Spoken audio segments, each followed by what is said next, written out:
Hi, welcome to Afterschool Entrepreneurship 101. I'm Jessie Jones, After-School Program Director at Young Entrepreneur Institute. Today we're going to talk about what entrepreneurship is, why it's important for students, how it can benefit your program, and we're going to offer some free curriculum you can bring back to the classroom and next steps on how to connect with us. At Young Entrepreneur Institute, we believe every child should understand and experience entrepreneurship. The way we accomplish this is working with educators in and beyond the classroom of all ages K through 12. Some of the offerings we have to support educators are our exciting Inspire conference that's coming up as a virtual conference this year. The Fall Fest will be in October, November, and December. You can visit our website at youngentrepreneurinstitute.org to learn more and register. We also offer regular power hours about once a month in which we feature some of our curriculum partners and tips and tricks for learning tools that can enhance the entrepreneurship learning in your classroom. We have a resource on our website for distance learning. It's a table of all kinds of different activities that are available to you for free from various different curriculum providers. And a speakers bureau where speakers can come virtually into your classroom and talk about their entrepreneurial journey. With student-facing programs, the Young Entrepreneur Pitch Challenge can be a live or virtual activity in your program or more broadly in your region. The Young Entrepreneur Market and Lemonade Day both give students the opportunity to operate a micro business to learn more about entrepreneurship and develop the skills associated with that. So what is entrepreneurship? We did a focus group in Ohio last summer and learned that a lot of students have a misconception about entrepreneurship, thinking that it's reserved for the Silicon Valley giants of industry. And they don't realize that they don't need to be limited by age or means, that even at their age, they could be an entrepreneur. They are interested in learning about and experiencing entrepreneurship, and they want to meet entrepreneurs. This makes a great fit with out-of-school time programs for this reason. We had one 12-year-old who hadn't ever really thought about the idea of entrepreneurship, but once he learned what it was, he said, "I don't mean to brag, but I'm kind of an entrepreneur." So why would you do entrepreneurship education in your program? These are essential life skills for the 21st and even the 22nd century. It's social emotional learning skills. But more than that, entrepreneurship it's a funny word. The students don't really understand sometimes what they're talking about when you say that word. But if you ask them who has a side hustle, you might get up to a third of the students raising their hand. And it's about the entrepreneurial mindset, really. This is what the students are developing as they build those life skills through these experiences. And it isn't necessarily just about business and making money. It could be social or political initiatives. These also build that entrepreneurial mindset. So whether it's a side hustle or making a difference in the world, these are essential life skills the students are building. Hard skills like critical thinking, persuasive speaking, and creative problem solving, and soft skills as well, which are empowering, provide self-confidence and collaboration and youth voice. Top 5 soft skills that were identified by companies in a LinkedIn learning poll in 2019 include creativity, persuasion, collaboration, adaptability, and time management. These are all skills that are developed as a part of an entrepreneurial mindset through exercises and activities like we're talking about today. Entrepreneurial activities are also fun, engaging, and complementary to STEM and other programs that you might already be doing. It's a great way to bring real life learning to the kids and give them a chance to apply things in language arts and math that they might not have been able to associate with the real world. We know not every child will become an entrepreneur, but entrepreneurship education does a lot to prepare them for their 21st century lives by teaching these essential skills and developing their entrepreneurial mindset. And that is why we believe that every child should understand and experience entrepreneurship. Some of the benefits to your programs of including activities like this is that they're fun and easy. They're easy to implement. The kids love doing them. The staff enjoy doing them and the students have fun with them. they really become very engaged. It's wonderful to see the excitement on their faces when we start doing some of these activities where they have a chance to engage their creativity, where they have a chance to identify themselves as a problem solver. These are areas of their abilities that they may not really have had a chance to exercise before. And they really support college and career readiness efforts as part of your program that are being undertaken by your program and district. Other benefits to the programs are it gives you a new way to connect with families. A lot of entrepreneurial activities give students a chance to come home and talk to their families about what they're doing or do something outside of the program, like operating a business. It's also a great opportunity to engage with local businesses and organizations, and it offers you opportunities to support program sustainability and elevate your program in its visibility to the community members and elected officials. These are some of the ways you can build an ecosystem around the entrepreneurship education, whether it's a Young Entrepreneur Pitch Challenge or a Young Entrepreneur Market. These are great ways to showcase the learning that's happening in your program.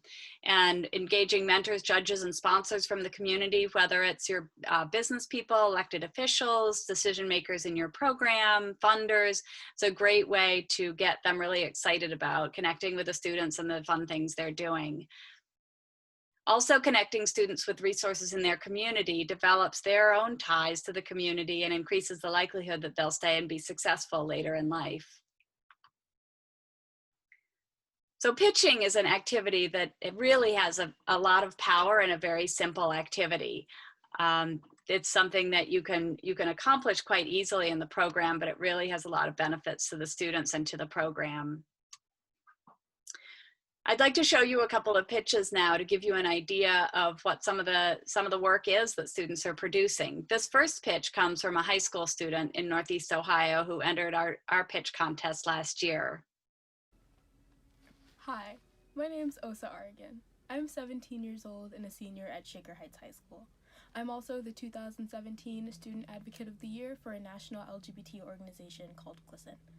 Now, according to GLSEN, about 70% of LGBT teens at some point in one school year will avoid going to any school activities because they feel unsafe. Now, despite these sobering numbers, only about 50% of LGBT teens who have ever faced any type of abuse in schools ever report it to school administrators because they don't feel safe. Now, that's something that we're trying to change, which is why I created a nonprofit organization called Our Space. Our Space is an educational resource network providing queer youth with resources to advocate for change in their own communities. We're an entirely youth-led network, meaning that this is a for youth, by youth project, so that when young people reach out to us, they know that they're being met with kids just like them from different school districts who understand what they're going through. The second advantage of Our Space is it provides youth with a streamlined database of information so that they have everything that they need at the tip of their fingers. The third advantage of Our Space is that it provides students with not only physical resources, but also human beings. To find more information about Our Space, visit our website at ourspace.net. And please, while you're there, consider contacting your legislators and encouraging them to create model policies so that students don't always have to be the ones doing this work. And this pitch is a first grader, just to show you that how fun this can be for kids of all ages. Who doesn't want a hot chocolate chip cookie right out of the oven? Of course you do. When you're sitting at work or in class, wouldn't that be delicious? Imagine if my Tummy and Soul mobile cookie cart rolled up to your door with hot cookies that just cost $1 for the first hot cookie and 25 cents for the second. Your tummy would feel great, right? And when I donate the 25 cents to the animal shelter, your soul will feel great too. We'll be rolling up soon with an oven full of just baked cookies ready to feed your tummy and soul. It's just so fun to see those pitches as they come in. So now that you want to bring a pitch contest into your program, let's tell you how. So we've developed an easy curriculum and training to support it that you can register online for free at yepitch.com. or you can navigate to it on our website through our pitch challenge page. It includes all of the instructions, worksheets, videos, planning tools that you need in order to be able to implement this program, as well as to host a program on a larger scale if you may be looking to do something regionally or across many, many sites. It also has case studies that show how some of our students have arrived at their videos. So all of the worksheets are filled out, reverse engineered, so you can see the thought process that went into it. This is a fun and easy, effective program activity to do in your program.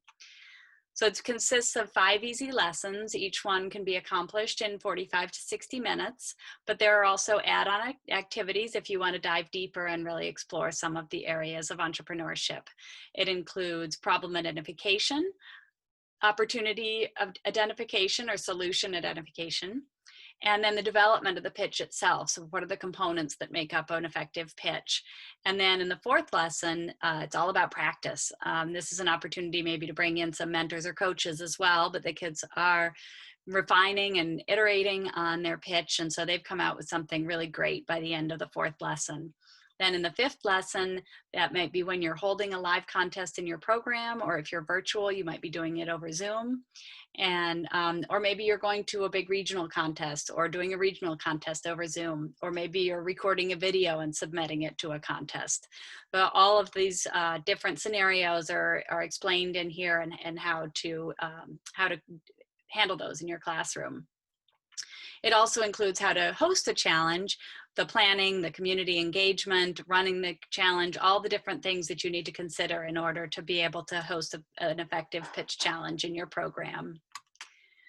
So this is what the toolkit looks like when you register for free online. You'll get a link to a Google folder, and it's got not just the videos that support the curriculum and all of the tools in the curriculum, but it also has sample pitches, good and bad pitches. It has previous winning pitches, so the students can get an idea of what they're trying to accomplish, as well as marketing materials like postcards and flyers.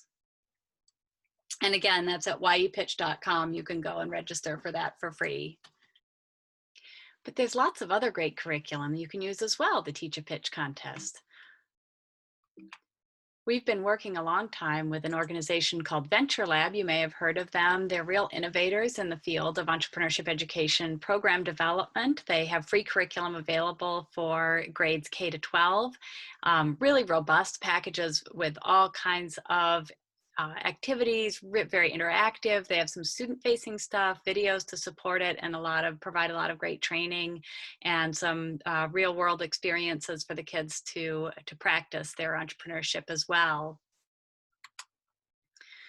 They believe very much as well in the entrepreneurial mindset. They have listed out in detail what the skills are they believe constitute the entire skill set of the entrepreneurial mindset. And as you go through their activities, they highlight which of these different things are being built by the activities. So they've got separate modules for grades 6 to 12, grades 3 to 5, and grades 1 to 2. And entrepreneurship pathways as well for some student-facing things, like I said before. And they have some more stuff coming all the time. They've been developing a lot of tools for educators and families and programs to use during this time of remote learning. So opportunities for the students to be a little bit more self-taught as they're going through these exercises. So if you want more information about that, Scott Mann is a wonderful former educator and very enthusiastic about the entrepreneurship space. I strongly recommend that you reach out to him. So thank you very much for your time today. Here's my contact information if you have any further questions. We look forward to connecting with you and working with your programs to bring experiences in entrepreneurship education to your students. Thank you.